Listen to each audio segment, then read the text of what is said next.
Sunday night, it's like you hate, and especially, those are the worst because sometimes you'll have like an amazing Saturday night show, right? You'll do first show Saturday be great, right? Late show Saturday sometimes can be a little rowdy, you get the drunk crowd or whatever, but sometimes, I've had experiences where like late show Saturday was the best show of the weekend, and you're like, I want to go home on a high note.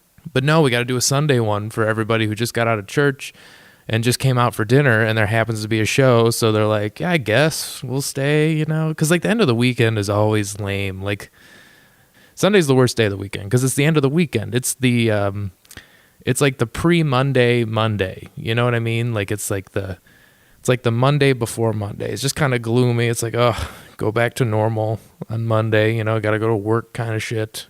That's usually the feeling in the room while you're performing. Everybody's thinking about what they got to do the coming week, and you're just like, listen to my stupid jokes. This is important, and it's not important.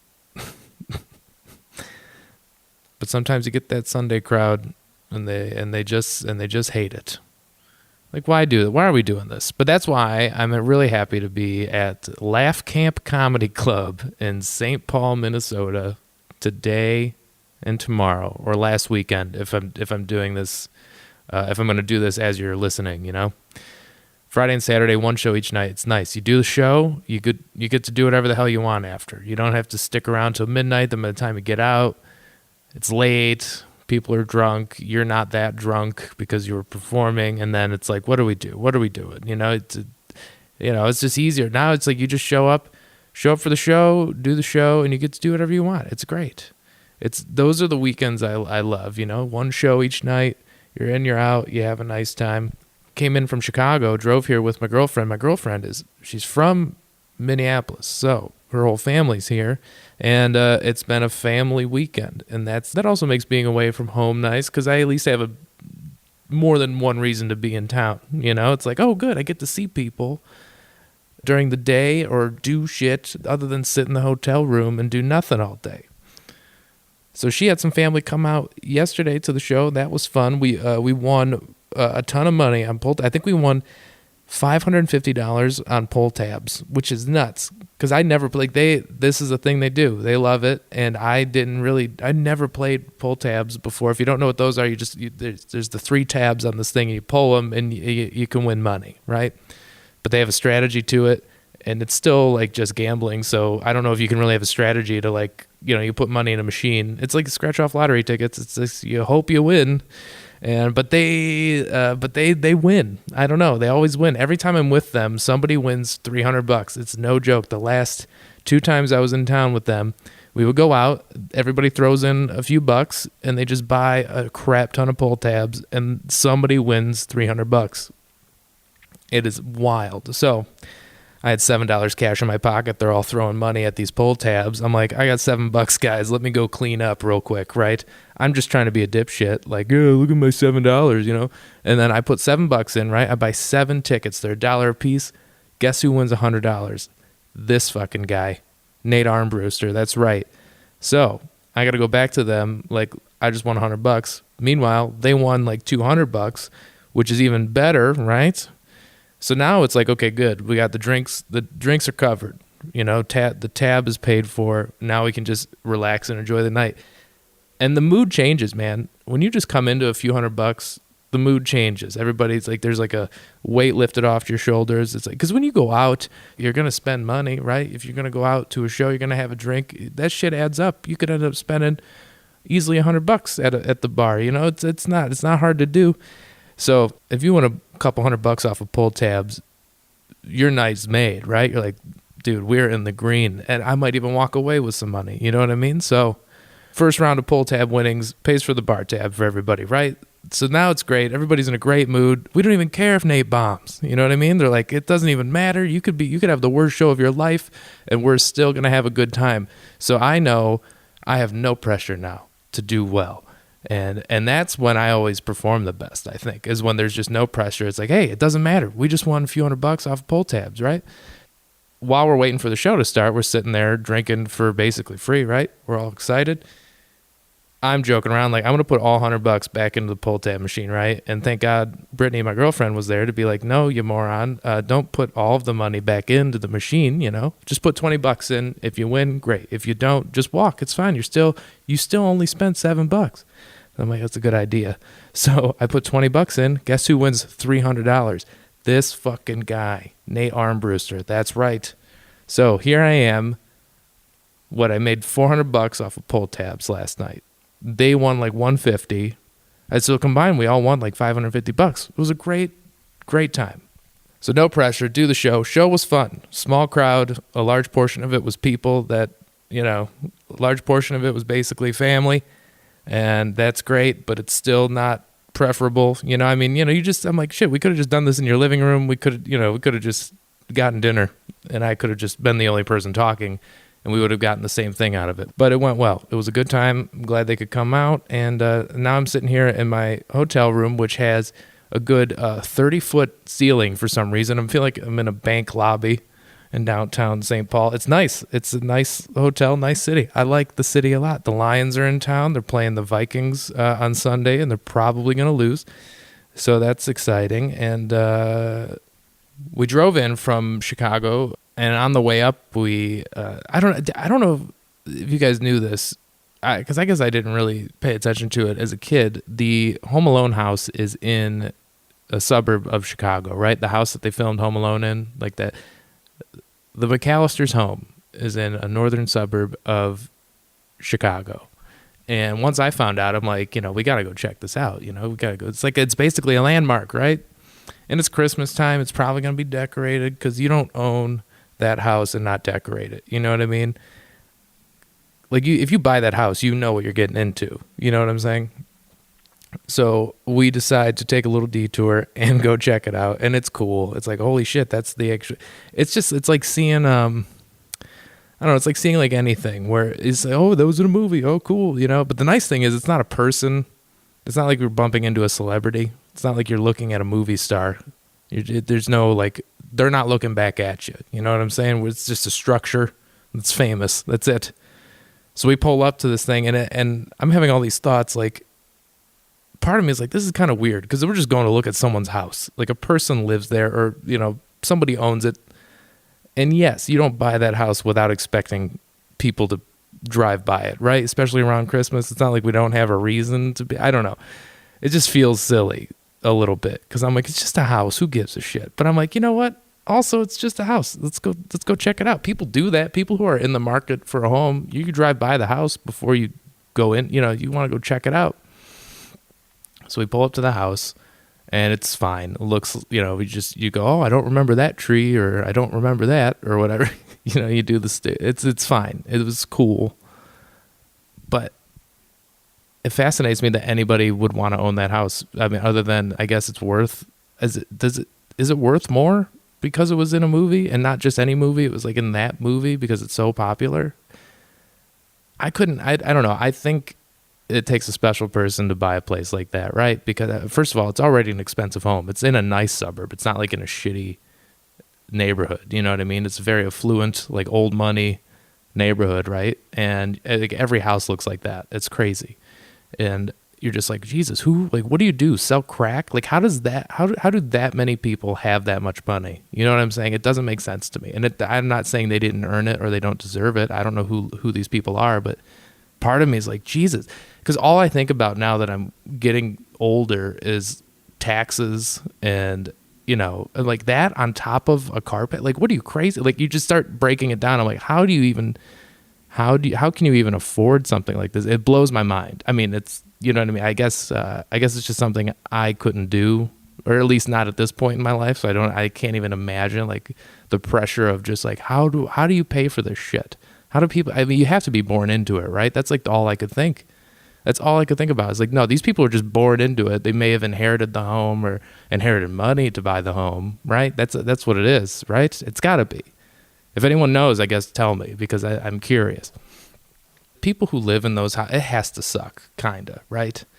Because imagine like that, because my biggest fear was pulling up, because I'm already a not very confrontational person. I'm very anxious and worried about everything. So the thought of pulling up to someone's house and looking at it and then having them peek out the window like, who the fuck's outside my house right now? Because that's what I do, and nobody cares that I'm there. You know what I'm saying? Nobody cares about my house. Nobody. If somebody parks out front, I know someone's out front. You know what I'm saying?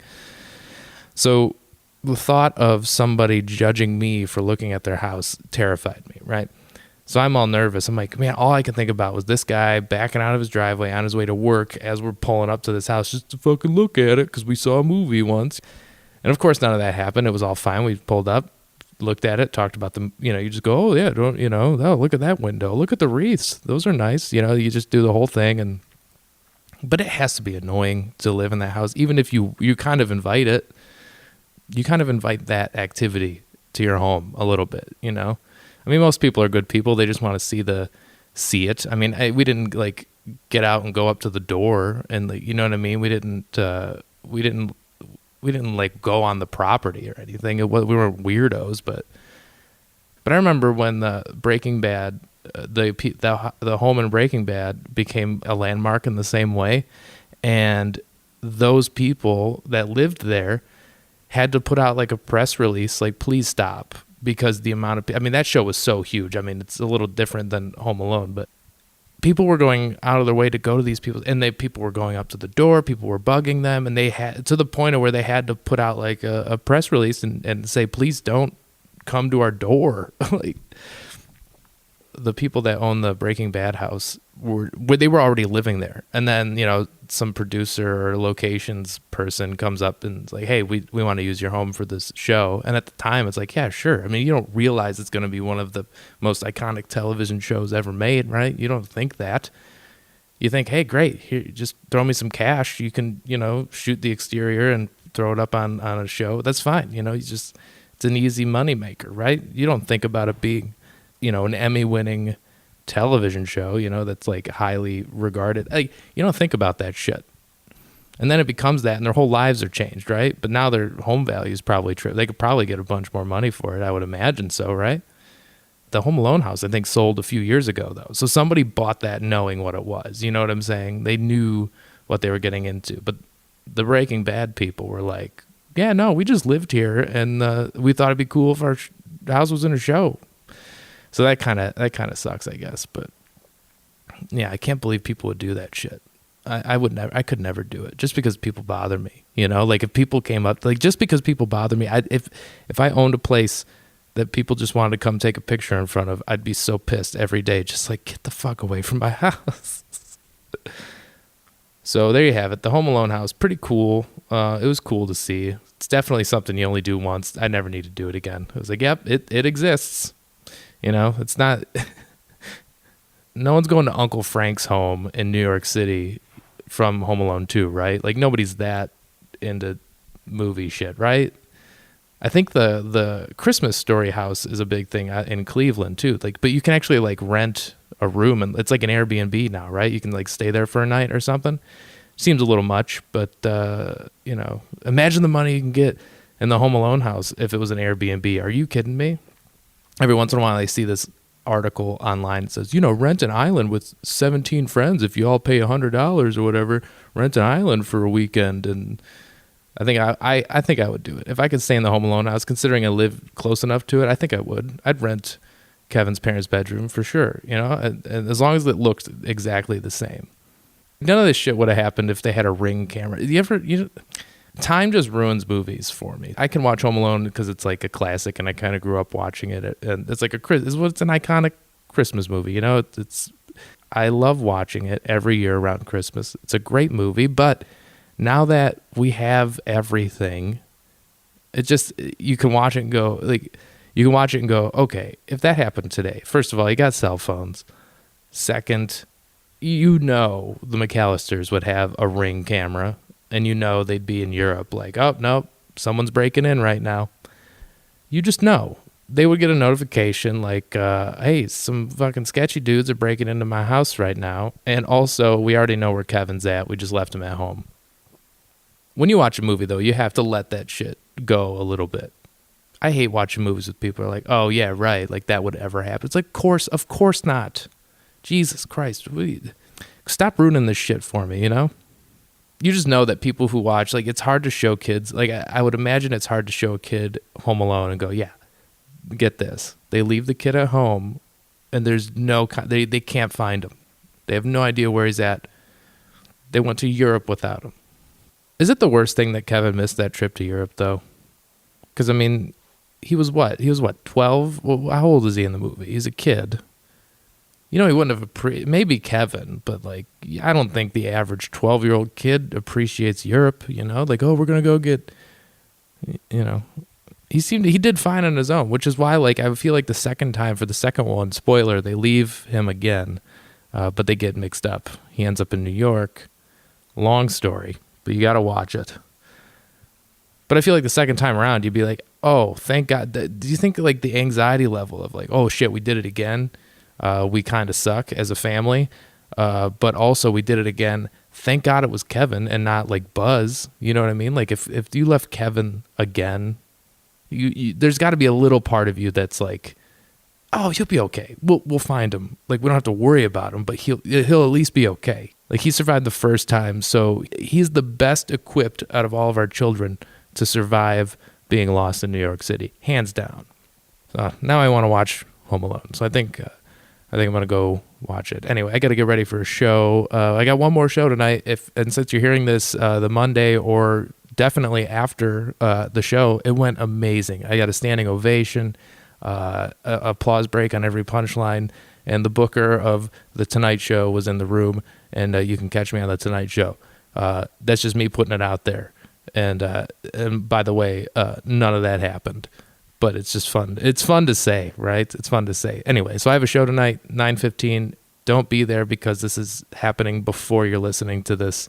Laugh Camp, St. Paul, Minnesota, Minneapolis. Anyway, if you haven't yet, subscribe on Apple Podcasts, Stitcher Radio, TuneIn Radio, iHeartRadio, Spotify. I'm going to list all of them every fucking episode until you guys do it. Thanks for sticking with me. I appreciate it. Tell your friends about it if you haven't yet. That really helps the show. If you guys really want to help, leave a rating and a review and help me get the word out. You know, I'm going to start doing more interview episodes again. I'm just kind of stockpiling those until I'm ready to put them out, and maybe dip into the Patreon world and see how that goes. And I don't know, just trying to keep making shit. And I get bored. I just get bored, and I'm just trying to keep making shit. So thanks for listening. I appreciate you being here, and we'll talk to you next week.